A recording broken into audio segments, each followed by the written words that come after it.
दिया है, उस गीत के शब्द क्या हैं और उन शब्दों का मतलब क्या है। जन गण मन अधिनायक जय हे, हिंदुस्तान की जनता के मनों के अधिनायक तुम्हारी जय हो, ये मतलब है। जन गण मन अधिनायक जय है माने जॉर्ज पंचम तुम हिंदुस्तान की जनता के मनों के, जनता के गणों के अधिनायक हो, सुपर बॉस हो, इसलिए तुम्हारी जय हो। ये रविन्द्रनाथ टैगोर गा रहे हैं। भला इससे ज्यादा चाटुकारिता का दूसरा कोई प्रमाण मिल सकता? इससे ज्यादा साइको फैंसी का दूसरा कोई प्रमाण आपको मिल सकता? और दूसरी लाइन है, जनगण मन अधिनायक जय है, भारत भाग्य विधाता, माने तुम भारत के भाग्य विधाता हो, माने हमारा भाग्य तुम लिख रहे हो। यह तो कोई भगवान से भी नहीं कहता है।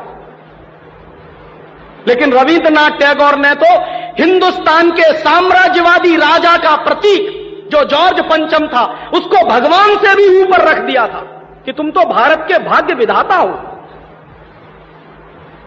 पंजाब सिंध गुजरात मराठा द्राविड़ उत्कल बंग, विंध्य हिमाचल यमुना गंगा, उच्छल जलधि तिरंग, तब शुभ नामे जागे, तब शुभ आशीष मांगे।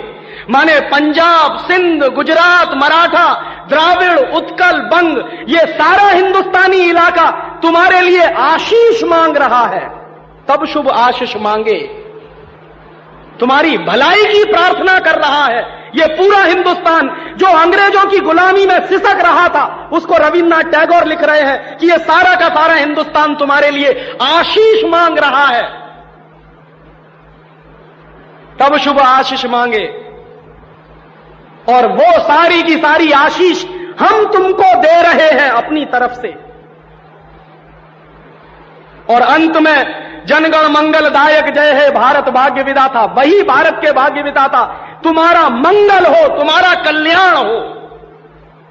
माने जो हमको गुलाम बनाने के लिए आए हैं, उनकी चाटुकारिता में कोई आदमी कितना बिच सकता है, इसका यह निकृष्ट नमूना है।